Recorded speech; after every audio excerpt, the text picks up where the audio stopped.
तज्जयति परम ज्योति समम समस्तैरनन्तपर्यायै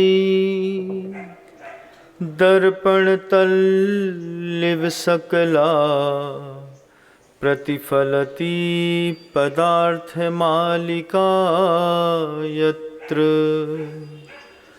गुरुवः पान्तनो नित्यं ज्ञानदर्शननायका चारित्रार्णव गंभीरा मोक्षमार्गोपदेशका। अहिंसा परमो धर्म की परम पूज्य आचार्य भगवंत गुरुदेव श्री विद्यासागर जी महाराज की, वर्तमान आचार्य परमेष्ठी मुनिराज श्री समय सागर जी महाराज की, समस्त मुनि संघ की,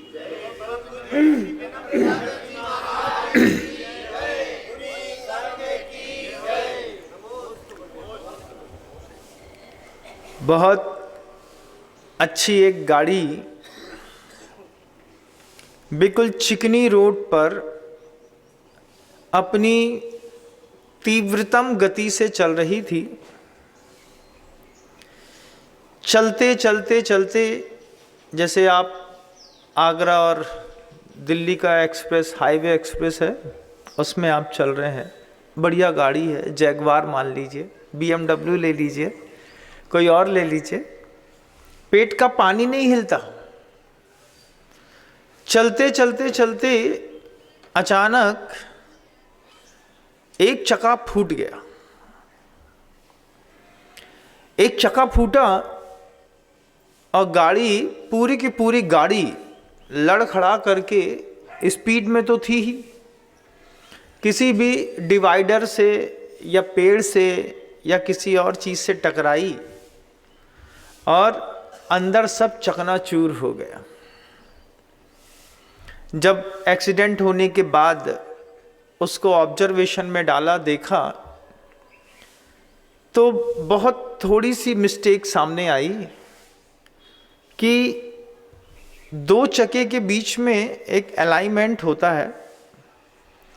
टाइम टू टाइम 15-25 दिनों में उसको चेक करते रहना पड़ता है, नहीं तो गाड़ी चलाते चलाते आदमी जो ड्राइवर होते हैं उनके हैंडल में उनको पता चलता है कि गाड़ी का हैंडल धीरे धीरे फ्री होने लगा है। तो सीधी गाड़ी चलाते चलाते भी आपने कभी देखा हो कि जो ड्राइवर होते हैं वो बार बार हैंडल ऐसा ऐसा ऐसा ऐसा करते रहते हैं। एक सीधी गाड़ी, अब चक्के सीधे हैं, रोड सीधी है तो सीधे चलाओ, बार बार क्यों हिला रहे हो? हिलाना पड़ती है, कभी थोड़ी सी इधर कभी थोड़ी सी इधर, तब जाकर के गाड़ी सीधी चलती है। लास्ट में पता चला कि इस गाड़ी का अलाइनमेंट जो था, दोनों चक्कों के बीच का जो लयबद्धता थी, वो लयबद्धता टूट गई और लयबद्धता टूटने के कारण वो पूरी की पूरी जो गाड़ी है वो आज नहीं तो कल, कल नहीं तो परसों अगर स्पीड पे चलेगी तो एक्सीडेंट निश्चित है होना है। ये बात गुरुजी ने भोपाल से, जब हम लोग जबलपुर से हम लोग नेमावर आ रहे थे तो रास्ते में कही।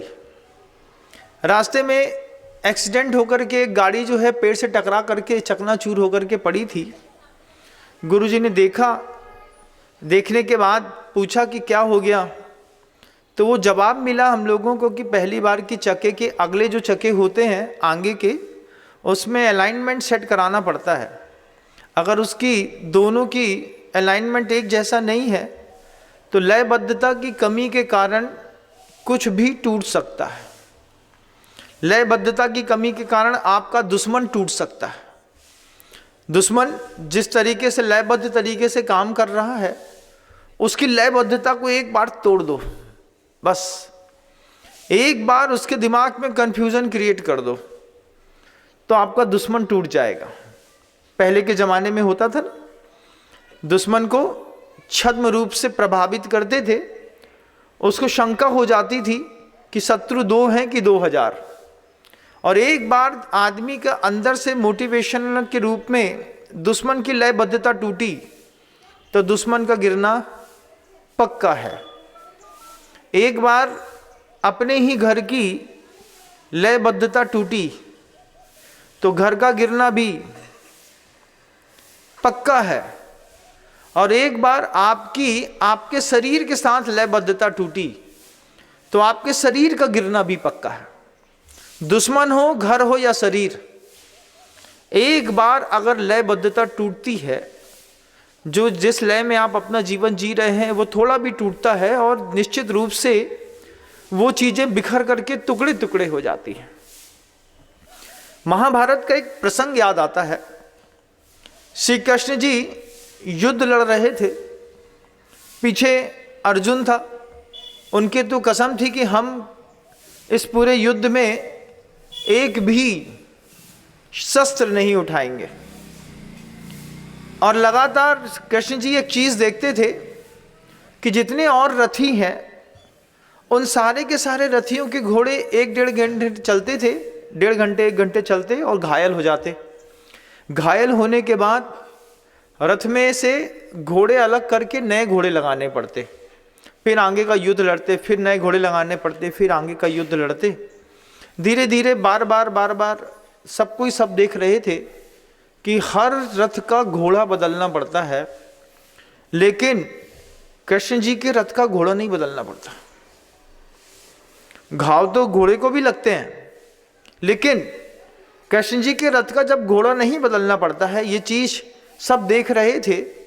तो शाम के समय कृष्ण से पूछते हैं कि कृष्ण, हम सबके घोड़े घायल होते हैं, हम सबके घोड़े घायल होने के बाद दोबारा काम करने के लायक नहीं होते, तो हमको बीच युद्ध में अपने रथ का घोड़ा बदलना पड़ता है, आपको अपने रथ के घोड़े क्यों नहीं बदलने पड़ते?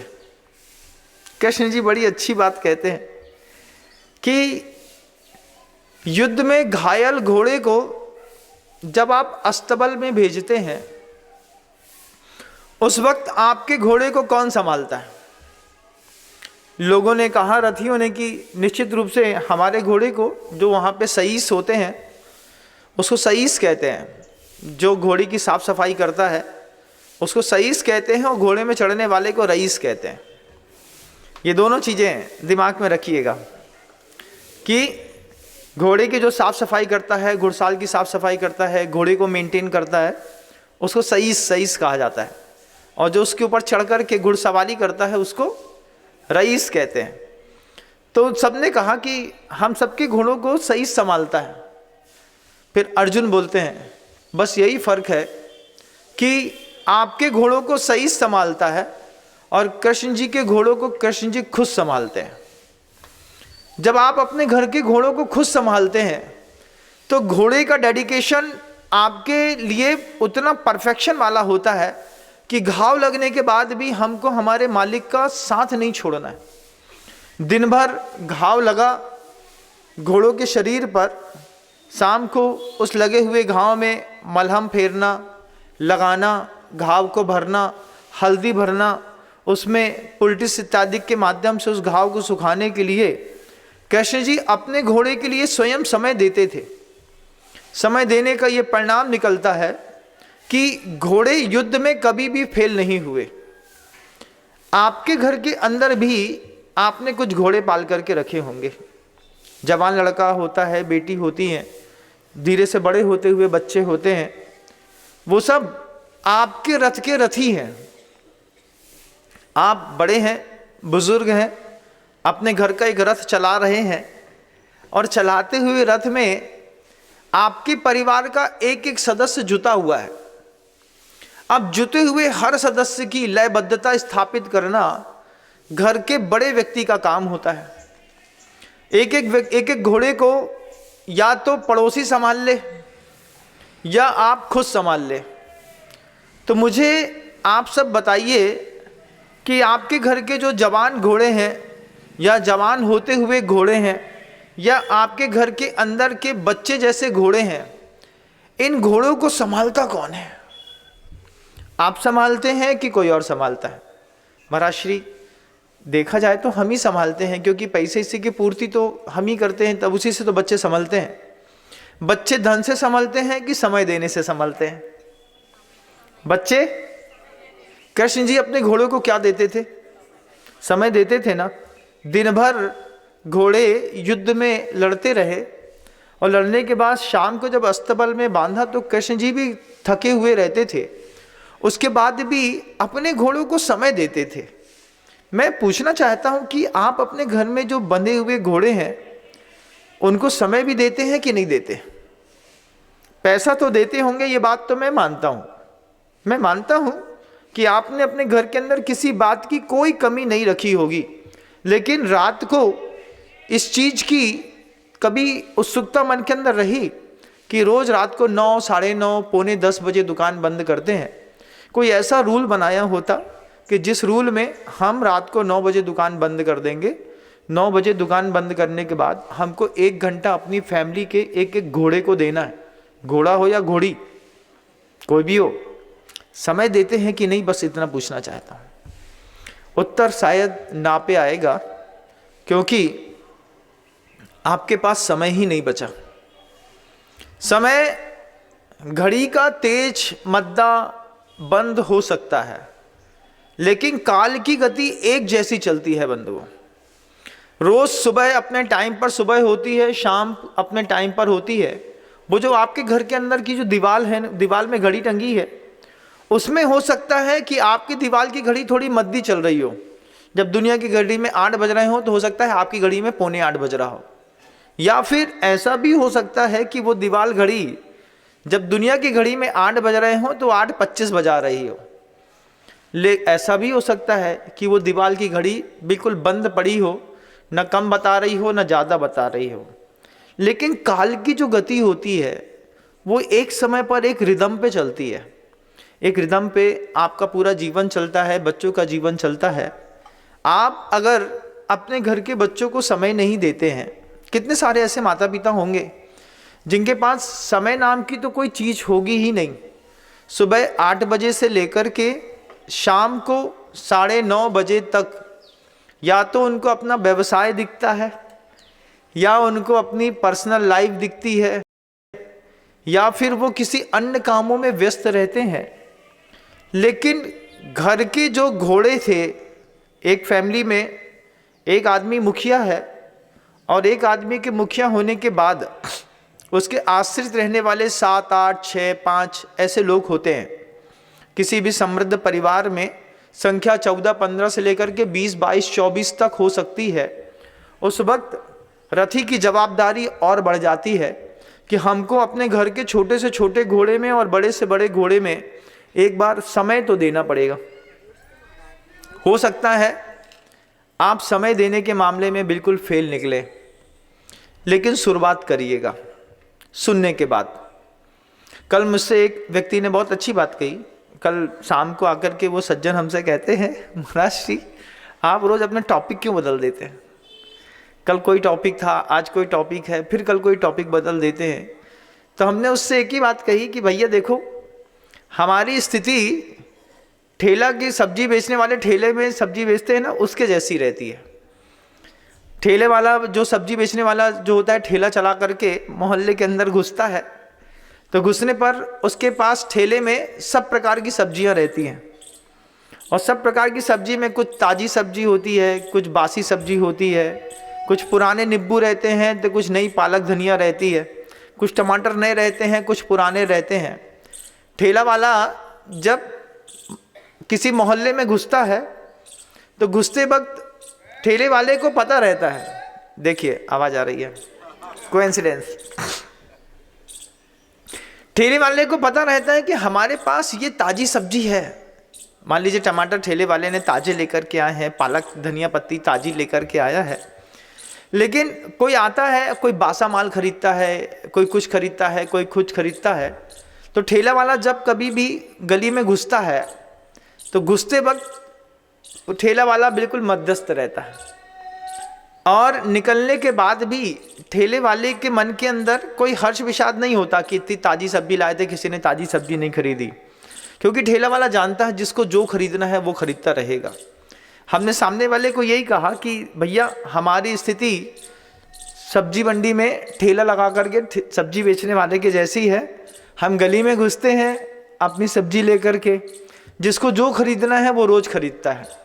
किसी को फैमिली पर्सन्स होते हैं तो वो खरीदता है, कोई आत्मा की बात खरीदता है, कोई चाइल्डहुड से रिलेटेड कोई चीज़ लेता है, कोई किसी और चीज़ में धार्मिक सिद्धांतों की कोई चीज़ें लेता है। एक समृद्ध उद्बोधनों में सब रहता है, जिसको जो निकालना हो, इसलिए रोज़ टॉपिक चेंज करने पड़ते हैं। उनने कहा हमसे, पहले तो आप कथानक कहते थे, सीरीज चलती थी आपकी वेब सीरीज के जैसी। हमने कहा वो अपनी अपनी जगह में है, जब मैं इंटीरियर एरिया में जाऊंगा तब मैं फिर कथानक की स्टोरियाँ बहुत अच्छी शुरू करूंगा। अभी तो शहर के बीच में है। आप सब देखिएगा कि आप सभी लोग अपने घर के उन घोड़ों को, क्योंकि अगर लयबद्धता आपकी आपके घोड़े से टूट गई तो क्या आपके घर का रथ चल पाएगा? मैंने शुरुआत में कहा ना कि दुश्मन हो, घर हो या शरीर, अगर लयबद्धता टूट जाती है तो बिखरने में ज़्यादा समय नहीं लगता। आपकी आपके बच्चे से लयबद्धता कितनी है, एक बार खुद देख लीजिएगा, फिर अंदर से वो एक सवाल खुद खड़ा करिएगा, कहीं ऐसा तो नहीं है कि ये लयबद्धता जो आज बहुत थोड़ी सी दिखाई देती है कि कम हो रही है, अलाइनमेंट बहुत थोड़ा सा मिस्टेक होता है, और थोड़ी सी मिस्टेक्स में धीरे धीरे धीरे करके जब हम लगातार उस मिस्टेक को लेकर के लंबा सफ़र तेज़ी से कर रहे होते हैं तो कब एक टायर फूट करके गिर जाएगा, बाहर हो जाएगा, इसका कोई किसी को एहसास तक नहीं होता। ये परिवार की लयबद्धता एक नीति है, बहुत अच्छी है कि अश्वा शस्त्रम शास्त्रम वाणी वीणा नरश्च नारिश्च। कौन कौन सी चीज़ें?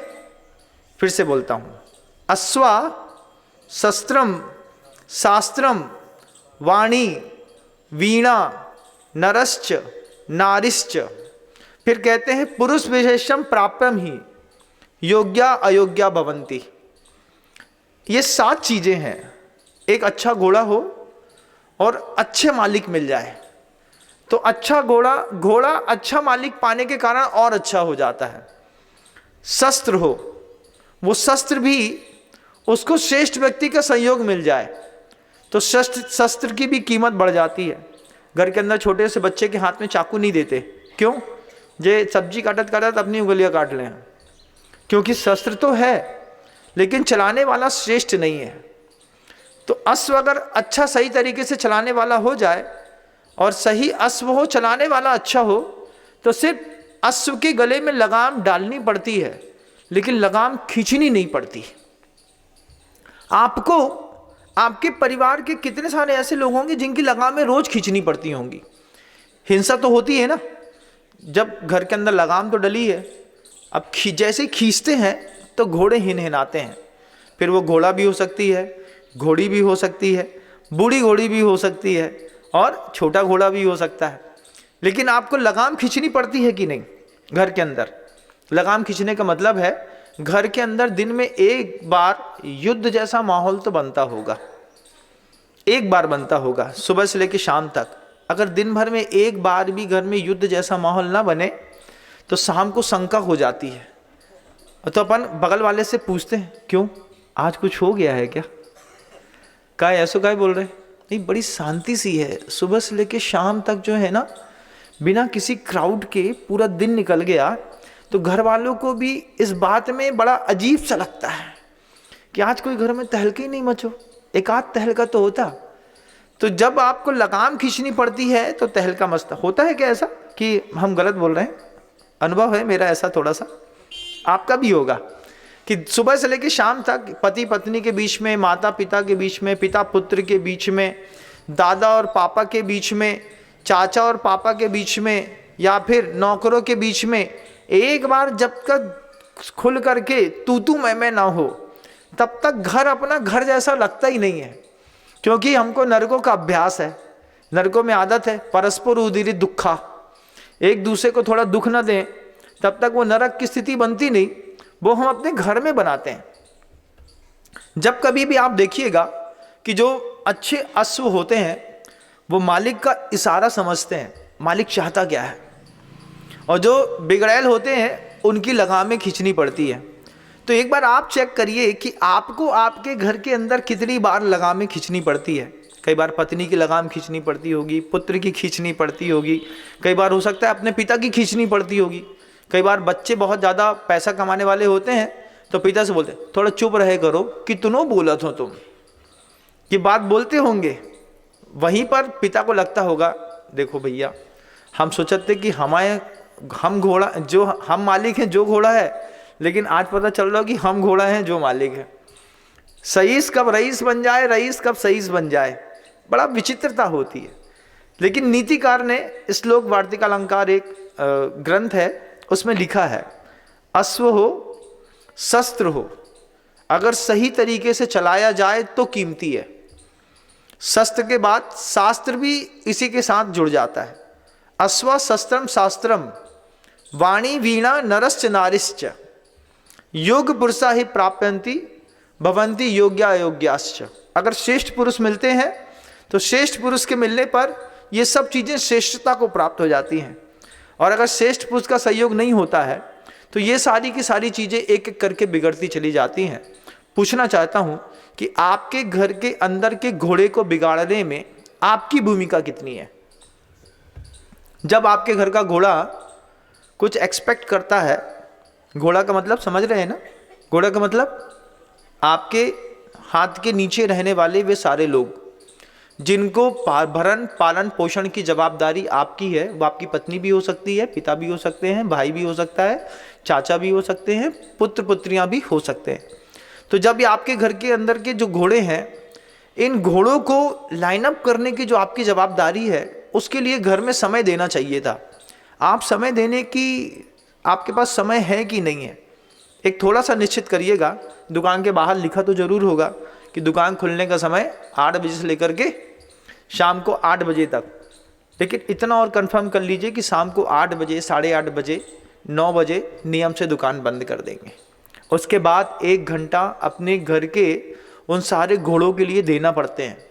अगर घर के घोड़ों के लिए समय नहीं दिया तो घर के घोड़े बेलगाम होकर के चले जाएंगे, कब टूट जाएंगे, कब बिखर जाएंगे, कोई भरोसा नहीं है। शस्त्र के साथ भी ऐसे ही है, गलत हाथों में चला जाए, वही AK-47 राइफल है, अगर सैनिक के हाथ में है तो राइफल पे भरोसा है, और आतंकवादी के हाथ में निकल जाए तो बड़ा अजीब सा माहौल हो जाता है। क्योंकि अयोग्य पुरुष के हाथ में शस्त्र चला गया, अयोग्य पुरुष के हाथ में घोड़ा चला गया, अयोग्य पुरुष के हाथ में शास्त्र चला गया। जिनवाणी की भी बातें हैं, अगर अयोग्य पुरुष के हाथ में चली जाएं तो उसके बाद उसमें भी तहलका मचते हैं।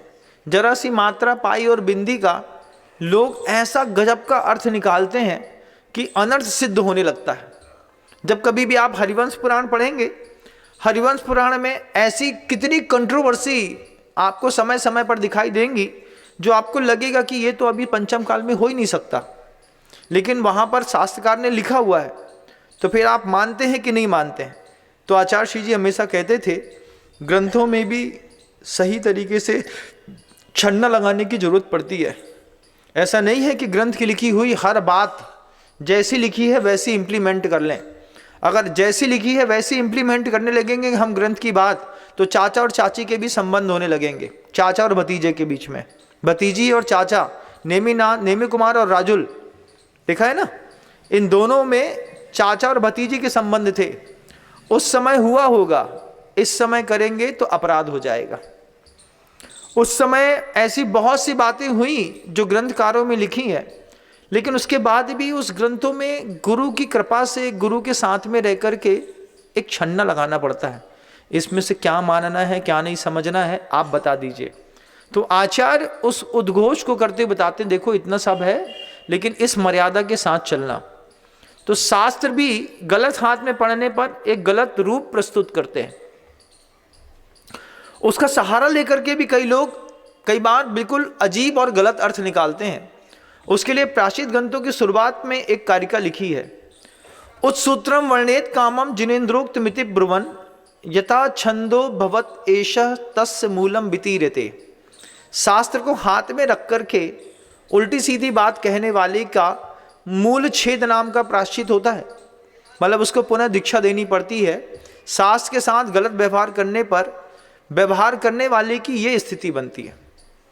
फिर उसके बाद वाणी है, वीणा है।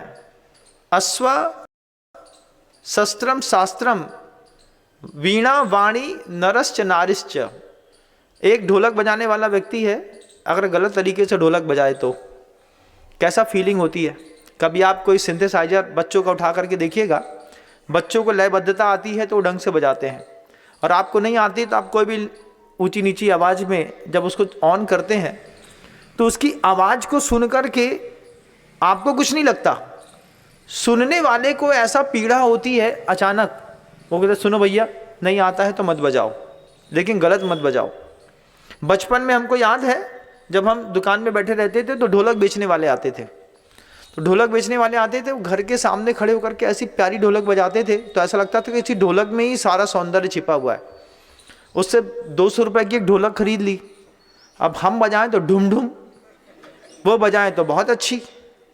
हमने कहा भैया ये तुम्हारे हाथ में जाती है तो अच्छा बोलती है, हमारे हाथ में अच्छा क्यों नहीं बोलती है। तो बोले भैया ढोलक तो यही है, आप देखो कितनी अच्छी बज रही है। फिर उसने बजा दी अच्छे से, 200 रुपये की खरीद ली। खरीदने के बाद जब ढोलक वाला बेच के चला गया, घर के मुखिया लोग आए, उनने बोला ये क्या है। हमने कहा ढोलक खरीदी है, अच्छी बजती है। अच्छी बजती है तो उनने कहा बजाओ। अब बजाए तो फिर वही ढूम ढूम, एक हाथ इधर का, एक हाथ उल्टा पड़े, एक हाथ उल्टा पड़े।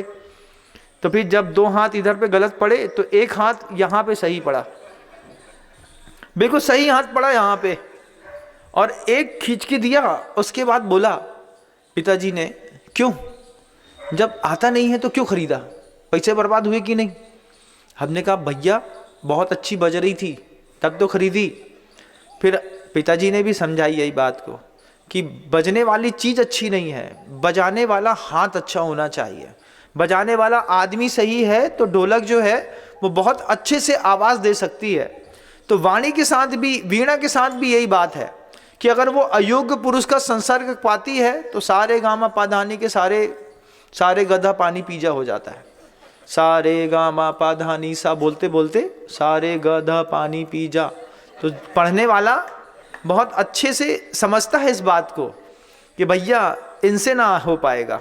अयोग्य पुरुष के हाथ में वीणा चली गई, अयोग्य पुरुष के हाथ में वाणी चली गई। वाणी भी, ये भी योग्य पुरुष की तलाश करती है। अभी हमारे बीच में योग्य पुरुष में आप देखिए, हमारे वाइस आर्टिस्ट अनुराग भैया अभी होकर के गए। ये एक बुक को सिर्फ बोलने भर का 5-5 लाख रुपए ले लेते हैं। क्यों? क्योंकि उनको पता है कि मॉड्यूलेशन, पिच, टोन, स्टाइल कैसा होना चाहिए। हमको हमारे घर के अंदर भी यूज़ करते नहीं आता है, तो हमारी वाणी के कारण हमारे घर के अंदर तहलका मचता है कि नहीं, बोलो ना, मचता है ना। कुछ नहीं है, बस रोटी परसत परत, हाँ आ गए जे, इन्हें परसों रोटी सुबह से लेके शाम तक, बस इतना ही बोला, बस इतने ही से शब्द बोले थे। गलत पुरुष के हाथ में, गलत महिला के हाथ में, परिवार के लोगों के हाथ में लयबद्ध व्यक्ति जिस नहीं है, उसके गले में अगर वाणी चली गई तो कितना क्षोभ पैदा करती है। घर के अंदर के मृत्यु को प्राप्त करने तक के, आत्महत्या करने तक के लोगों के भाव हो जाते हैं। तो वाणी भी अयोग्य पुरुष के पास चली जाए। फिर नरश्च नारिश्च, ये नर और नारी भी, बेटे और बेटियां भी गलत हाथ में पड़ जाए तो गलत हाथ में पड़ने से रोकने वाला कौन है, लगाम कौन खींचेगा, आपके घर का रथी कौन है। सबसे पहले एक परिवार में ये निश्चित करिए कि घर का परिवार एक सूत्री कार्यक्रम में चलेगा। 3 नेता जिस कंपनी में हो जाते हैं वो कंपनी पूरी बस्ट हो जाती है। आपके घर की जो कंपनी चलती है उसमें निश्चित तो करो कि हम बड़े पापा की बात मानेंगे, या चाचा जैसा बोलेंगे वैसी बात मानेंगे, या दादा जैसा बोलेंगे वैसी बात मानेंगे।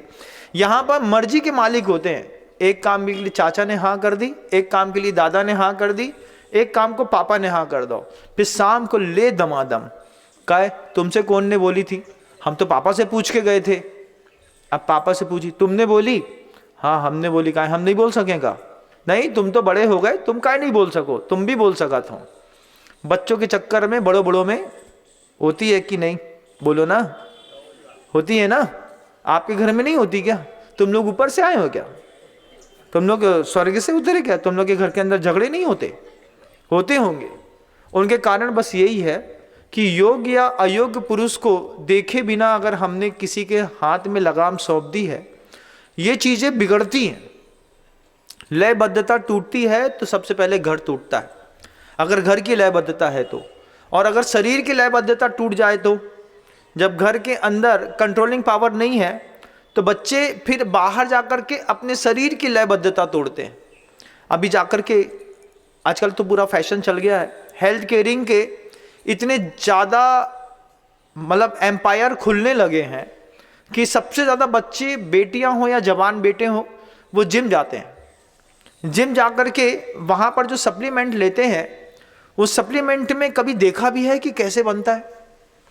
बॉडी को फुलाने के लिए, बनाने के लिए अच्छा चॉकलेट पाउडर दे दिया, प्रोटीन पाउडर दे दिया। आपने कभी देखा कि आपके घर के अंदर वो जो सड़े हुए पदार्थ में इल्लियां हो जाती हैं ना, इल्लियां जो होती हैं, उन इल्लियों को पाला जाता है, उसकी फार्मिंग करी जाती है।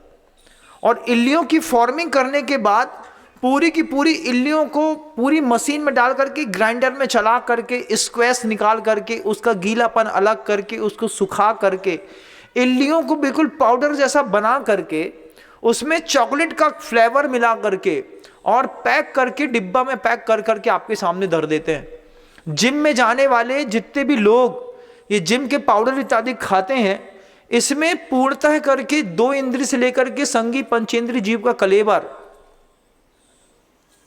मिटाया और मिटा करके पूरा पाउडर बना करके, सुखा करके, फिर उसमें फ्लेवर मिला करके डाल के आपको दे दिया।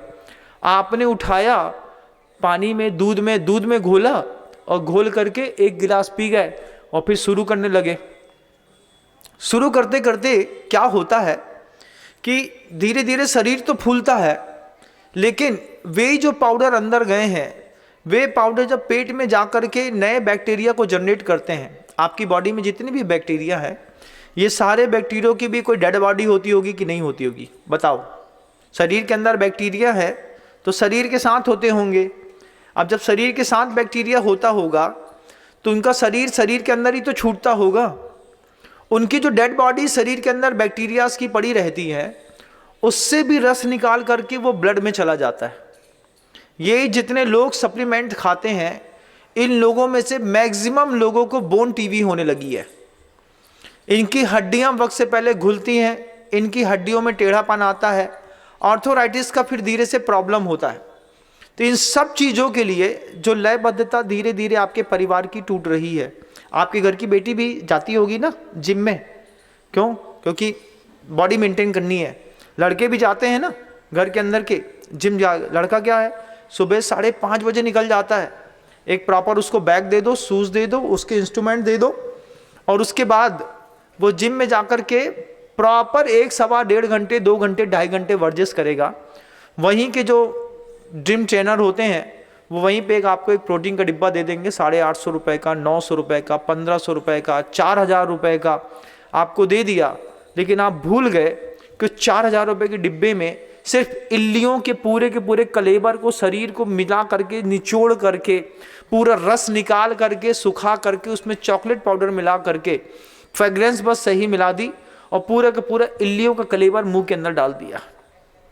जैन समाज के लोग इस तरीके का अगर खाते होंगे तो हिंदू समाज के लोग इस तरीके के इल्लियों को पूरी को चूरा करके, मसल करके खाते होंगे तो अपने शरीर को बनाने के लिए एक बार में 1 चम्मच वो पाउडर जो है, जो सप्लीमेंट है, जो आपकी बॉडी को फुलाने के लिए आप वहाँ पर लेते हैं, आपने कभी सोचा है कि 1 चम्मच में कितनी इल्लियाँ मरती होंगी?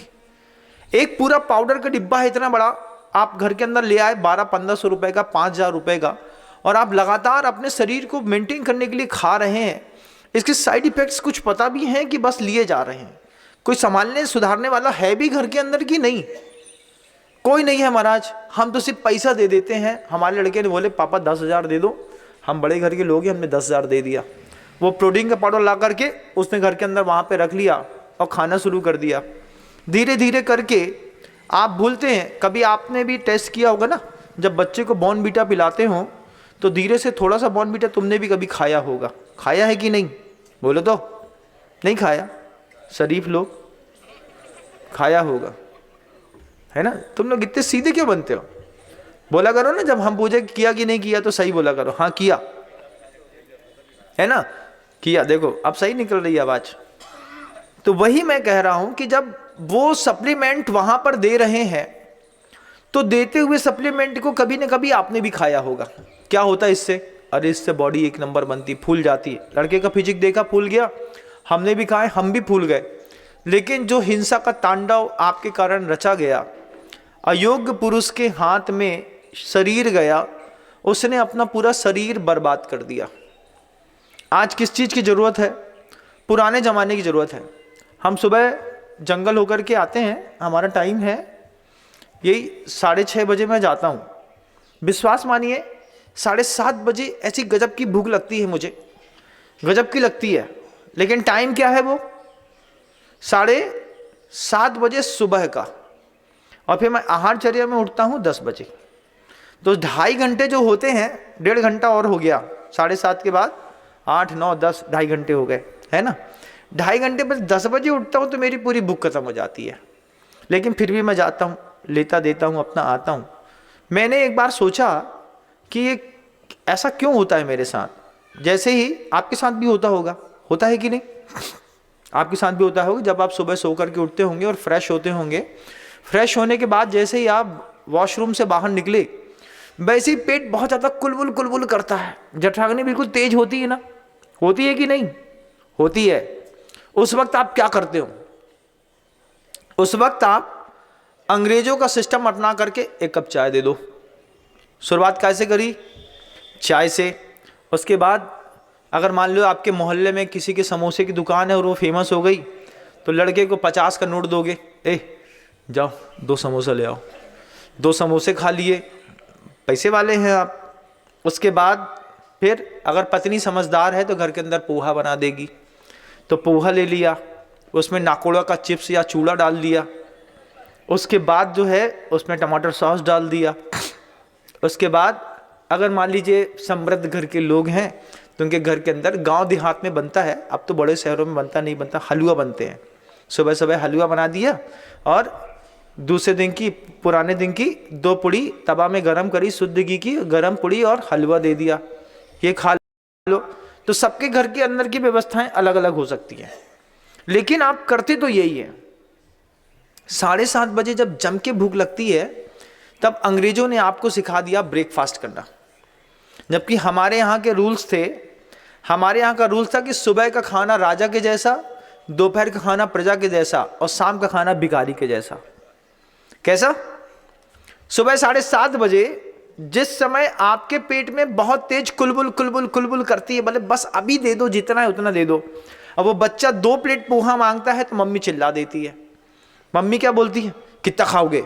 अभी 10 बजे खाना भी तो खाने हैं, बाद में आइयो। अब मम्मी की बात मान करके बच्चे ने चला तो गया, लेकिन भारतीय संस्कृति की हकीकत तो ये कहती है कि सुबह सुबह जैसे ही आप फ्रेश होकर के आए, 7:30 बजे आपको अगर भोजन मिल जाए, कैसे, क्या मिल जाए? 7:30 बजे भोजन मिल जाए। भोजन में क्या मिल जाए?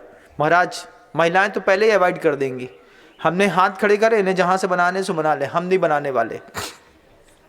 यही सबसे बड़ी गलती है, बता देता हूं। अगर सुबह 7:30 बजे जब पहली बार आपको बहुत तेज भूख लग रही है, सिंधियों के यहाँ बहुत अच्छे से होता है इस चीज़ को, उनको सुबह भूख लगती है, वो नाश्ता वास्ता नहीं करते, सीधे हैवी डाइट, 6-7 पाट पराठे खाए, अच्छा पापड़ चटनी अचार, देख सब्जी खाई, पेट भरा, चलते बने। उनसे पूछा ऐसा क्यों? बोले देखो भैया भूख लगी थी, भरपेट भोजन कर लिया, अब ये पूरा का पूरा भोजन जो है पूरे दिन भर में पूरे शरीर में डाइल्यूट हो जाएगा। दोपहर के समय सुबह का भोजन राजा के जैसा, दोपहर के समय प्रजा के जैसा। राजा से थोड़ा मद्दा खाती है तो दोपहर में थोड़ा सा हल्का बुल्का ले लिया, शाम का कैसा? भिखारी जैसा। भिखारी जैसा, दे दाता के नाम तुझको अल्लाह रखे, हैं? तो किसी ने बासी रोटी दे दी, किसी ने कुछ दे दिया, किसी ने कुछ दे दिया। शाम का भोजन बिल्कुल भिखारी के जैसा चाहिए। कि हल्का सा दूध पानी ले लिया, खिचड़ी ले ली और काम चल गया। लेकिन हमने पूरी परिस्थितियां बदल दी। सुबह का नाश्ता भिखारी जैसा, 2 सेव दे दे, थोड़ा सा भैया 2 समोसा दे दे बाबा के नाम पे। तो वो पड़ोसी घर से गए, 2 समोसा ले आए, पोहा खा लिया, चले गए। उसके बाद कई घरों की परिस्थितियाँ जैन समाज में इतनी ख़राब हो गई हैं कि उनके घर के अंदर नाश्ते नहीं बनते, सुबह खाने को कुछ नहीं रहता। भिखारी जैसी स्थिति हो गई कई परिवारों की कि घर के अंदर ना चूड़ा मिलेगा, ना नाश्ता मिलेगा, ना 2 पूड़ी, ना पराठा। सो के उठते साथ कई परिवारों में इसी बात की चिंता रहती है कि सुबह सो के उठ के क्या खाएंगे। तो चाय तो जैसे तैसे बना लेते हैं, फिर पूरा का पूरा नाश्ता पड़ोसी की होटल से आता है, उसी को खाते हैं, काम चलाते हैं। रोज़ 100, 150, 200 रुपये का नाश्ता। ये कई परिवारों की हालात हैं ऐसे। हाँ, हो सकता है आपके घर के अंदर नहीं हो, लेकिन यदा कदा भी हर दूसरे तीसरे दिन जो आपको समोसे खाने की आदत पड़ गई है ना, ये आदत भी आपके शरीर के लिए बिल्कुल खराब है। लयबद्धता टूटेगी और आप कहीं के नहीं रहेंगे। आचार्यों के सूत्र हैं, नरस्य नारिश्च। अगर सही समय पर सही जगह फिट हो गई तो बहुत अच्छी बात है, नहीं तो बिगड़ना तो पक्का है। तो शरीर की लयबद्धता आपके भोजन से टूटती थी। आपने अंग्रेजों का खाना ब्रेकफास्ट, उनके यहाँ ब्रेकफास्ट चलता था, उसके कारण थे कि उनको मोशंस क्लियर नहीं होते थे। ठंडे प्रदेशों में रहने वाले जो लोग होते हैं उनका पेट एकदम से खाली नहीं होता। खाली नहीं होने के कारण वो सुबह थोड़ा सा खाते हैं, फिर जब वो खाते हैं फिर धक्का लगता है, फिर धक्का लगने के बाद जो है पेट खाली होता है, फिर पेट खाली होने के बाद फिर वो पेट भरते थे। हमारा तो बिना धक्का लगाए धक्का लग गया। अब क्या करें हम? क्या हम ब्रेकफास्ट करें? नहीं। तो भी हम क्या करें?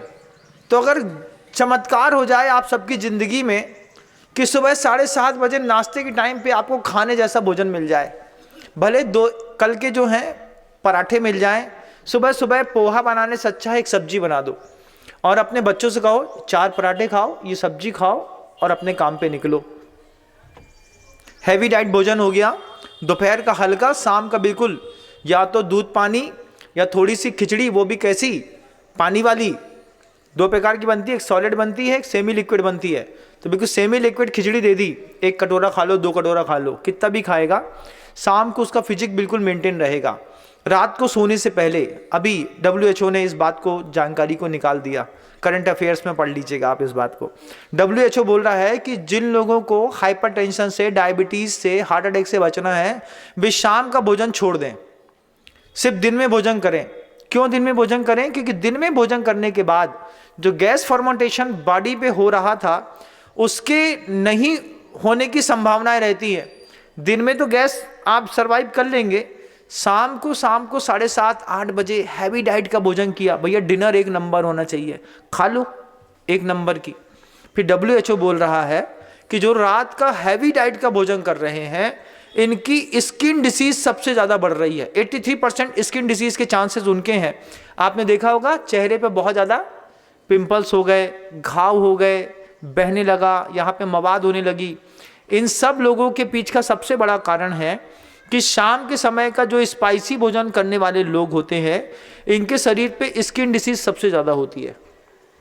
अगर आपके शरीर पे भी हो रही हो तो आपका धीरे से, बिल्कुल गुलाबी जैसा गाल था ना, धीरे से आँख के बगल से पहले यहाँ पे काला होगा, फिर वो काला धीरे धीरे ऐसा टपकेगा, तो यहाँ से गिरते गिरते गिरते गिरते गिरते यहाँ तक गिर जाएगा।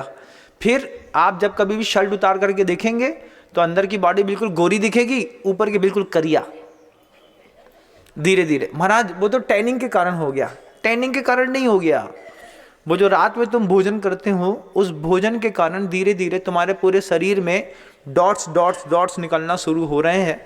ये डॉट्स कभी किसी वृद्धों के शरीर पर, चेहरे पर देखिएगा, पहले होते थे तो वो डॉट्स ही धीरे करके के फिर बाद में कैंसर में कन्वर्ट हो जाते हैं। ये बात की जानकारी मैं इससे इसलिए देता हूँ कि मुझे बस हमेशा ये लगता है कि जैन कुल में गिने चुने मुट्ठी भर के लोग हैं। ये मुट्ठी भर के लोग अगर सही ढंग से इस संवाद को सुन लेंगे तो हो सकता है वो अपने जीवन को थोड़ा और लाइन अप करें। आप लाइन अप करेंगे तो जैन शासन थोड़ा देर तक और लाइन अप बना रहेगा। अगर आप नहीं भी करेंगे तो किसका घाटा है बताओ? मैं तो लाइन अप हूँ, सुबह 10 बजे भोजन ले लेता हूँ, आहार मेरे 10 बजे हो गए, फिर दिन भर मुझे कुछ नहीं लेना, शाम को नींद बहुत अच्छी आती है, ना कोई स्किन डिसीज़ का प्रॉब्लम है ना किसी और चीज़ का। फिर ये ठंडी का प्रॉब्लम है। एक बात और कह देता हूँ, लोग लगातार आते रहते हैं मेरे पास, महाराज जी मेरे घुटने दर्द हो रहे हैं, महाराज जी अब हम क्या करें, हमसे बैठते नहीं बनता है, सीढ़ी चलते हैं तो हाँफ जाते हैं, बार बार घुटनों में बुड्ढों की जैसे जवानी में ही ऑर्थोराइटिस के प्रॉब्लम्स होने लगे। ऐसे कितने लोगों को होता है, यूरिया होता है, साइट्रिक एसिड बढ़ जाता है, गैस बढ़ जाती है, उंगलियां टेढ़ी होने लगती हैं। ये ठंडी का सीजन आ गया, इस ठंडी के सीजन पर वात विकार भी बढ़ता है, इस बात को भी ध्यान रखिएगा। जब वात विकार बढ़ते हैं तो मार्केट में आपको एक चूरन मिलता होगा। कौन सा चूरन? 2 ही चूरन आते हैं आपको याद, बताओ कौन? मैंने चूरन बोला तो तुम्हें क्या याद आया? लवण भास्कर याद आया इनको, देखिए एक बोलेगा हिंगवाष्टक याद आया, एक लवण भास्कर, 2 ही चूरन याद आते हैं आप लोगों को। लेकिन वास्तव में एक आजमोदादी चूरन होता है। आजमोदादी चूरन क्या होता है? उसमें जंगली अजवाइन होती है, जंगली अजवाइन होती है, पीपर होती है, काली मिर्च होती है, उसमें सोंठ होती है, त्रिकुट होता है, कुटकी होती है, ऐसी कड़वी कड़वी औषधियों के 15 चीज़ों का कंटेंट होता है। उस 15 चीज़ों के कंटेंट को अगर आप सुबह सो के उठने के बाद पहले तो क्या करना, सबसे पहले टूथपेस्ट बंद करना। अगर जिसके शरीर में आर्थराइटिस का प्रॉब्लम्स है, जिनके शरीर में दर्द बहुत होता है, जॉइंट्स पेन होते हैं, आंखें भारी होती हैं, आंखों की पलकों के सामने बहुत ज़्यादा सूजन होती है, जिनको आम बात की मतलब पेट खाली नहीं होने की शिकायत है, ये शिकायत माँ बहनों में बहुत बढ़ रही है। कई बार तो 50-50 घंटे तक माँ बहनें फ्रेश नहीं हो पाती हैं। उसके कारण जो है उनके बॉडी में दूसरे रिएक्शंस दिखाई देते हैं। उनके असामान्य दिनों में 5-7 दिनों का वो समय भी बदल जाता है, फिर घुटने दर्द होते हैं, फिर दूसरी चीज़ों में और जगह भी पेन होता है। लेबर पेन के टाइम में भी यही खान पान की अशुद्धता के कारण जो गड़बड़ होती है, उन सब चीज़ों में एक चीज़ें आप लोग कभी यूज़ करके देखिएगा। एक आजमोदादी चूरन होता है, वो चूरन उसमें जंगली अजवाइन होती है, पीपर होती है, सोंठ होती है, कुटकी होती है, त्रिकुट होता है, और ये सारी की सारी चीज़ें जो हैं ये खाली पेट लेनी होती है। तो गर्म गुनगुने पानी में आप जब लेंगे तो पीने के वक्त वो आपको थोड़ा सा नमकीन लगेगा, और जाते वक्त आपके जितने भी गले के टॉन्सिल्स हैं और यहाँ पर कफ जमा हुआ है तो वहाँ पर छोटी छोटी काली मिर्च के जो उसमें पार्टिकल्स होते हैं वो जब यहाँ पे चिपकते हैं तो चिपकने के कारण वहाँ के पूरे कफ को निकलते हुए पूरे शरीर के वात विकार को दूर कर देते हैं। तो जिनको सर्वाइकल का प्रॉब्लम है, स्पॉन्डिलोलाइसिस का प्रॉब्लम है, जिनके गर्दन में यहाँ पर बार बार दर्द होता है, हाथ बक्खे भर जाते हैं, उठाते समय अंगुलियाँ अकड़ जाती हैं, अगर ये आजमोदादी चूरन का प्रयोग करेंगे तो मैं मानता हूँ कि लगातार करीब 25 दिन तक भी अगर आपने इसका प्रयोग किया सुबह शाम, क्योंकि आप दिन में 2 बार ले सकते हैं, लेकिन शाम के भोजन से आधा घंटे पहले, सुबह के भोजन से भी आधे घंटे पहले आपको ये ले लेना है। क्योंकि आयुर्वेदिक औषधियों की खूबी है, खाली पेट लेते हैं तो बहुत जल्दी काम करती है। तो जिन लोगों के घुटने में बहुत ज़्यादा दर्द है वो चाहें तो इसका प्रयोग करके अपने जीवन को भी थोड़ा व्यवस्थित कर सकते हैं। फिर ये वो सीजन है, अगर मान लीजिए आपको आजमोदादी चूरन खरीदने की नहीं है या फिर आप नहीं लेना चाहते हैं तो फिर आप हल्दी ले लीजिए, सौंठ ले लीजिए और मेथी ले लीजिए। 3 चीज़ों को बराबर भागों में मिला करके उसमें 1 चम्मच तिली का तेल मिला करके भी अगर आपने गुनगुने पानी के साथ लिया तो जितने भी आर्थोराइटिस के प्रॉब्लम्स वाले लोग हैं ये अपने आर्थो के प्रॉब्लम को ठीक कर सकते हैं। तीसरा एक उपाय और बोल दूंगा क्योंकि आप लोगों को मेरी बात पे बहुत विश्वास है, इसलिए बोल देता हूं। तीसरा, आपने देखा होगा कि जब माँ बहनों को प्रेगनेंसी के बाद गुड़ के लड्डू बनाते हैं ना, उसमें पहले 2 चीज़ें डलती थी, चंसूर और करायल। कभी आपने खाई हो नहीं खाई हो नहीं पता। उसमें एक चंसूर कहलाता था, किराना दुकान वाले के यहाँ मांगेंगे, बोले भैया 50 ग्राम चंसूर दे दो, तो आपको चंसूर दे देगा। तो वो चंसूर की खीर बनती है। तो चंसूर को पहले पानी में फुला दिया, फुलाने के बाद दूध में डाल करके उबाल करके उसमें कुछ मीठा वगैरह मिला करके उसकी खीर लेने वाले लोग में भी महिलाओं को दिया जाता था। जब बच्चों के मतलब जन्म देने के बाद महिलाओं के शरीर में जो दर्द बनते थे या फिर मोटापा बढ़ता था तो उसके वो चंसूर की खीर दे करके भी उस पूरे के पूरे शरीर के दर्द को खींचने के लिए वो निमित्त बनता था। तो जिन भी लोगों को इस तरीके की दिक्कत होती है वो चाहे तो चंसूर की खीर ले सकते हैं या फिर ये दूसरा प्रोडक्ट ले सकते हैं या तो आजमोदादी चूरन ले सकते हैं। अपने जीवन को थोड़ा और स्वस्थ करना सीखिए, क्योंकि एक बार शरीर की लयबद्धता टूटेगी, एक बार शत्रु की लयबद्धता टूटेगी, एक बार परिवार की लयबद्धता टूटेगी, तो नष्ट होने में ज़्यादा समय नहीं लगेगा। शब्दों को विराम देता हूँ। गुरुदेव श्री विद्यासागर जी महाराज श्री जी की जय हो। जा वाणी के ज्ञान से सूझे लोकालोक, सो वाणी मस्तक नमु सदा देथूं धोख। हे जिन वाणी भारती तो हे जपो दिन रैन, जो तेरी शरण आ गए सो पावे सुख।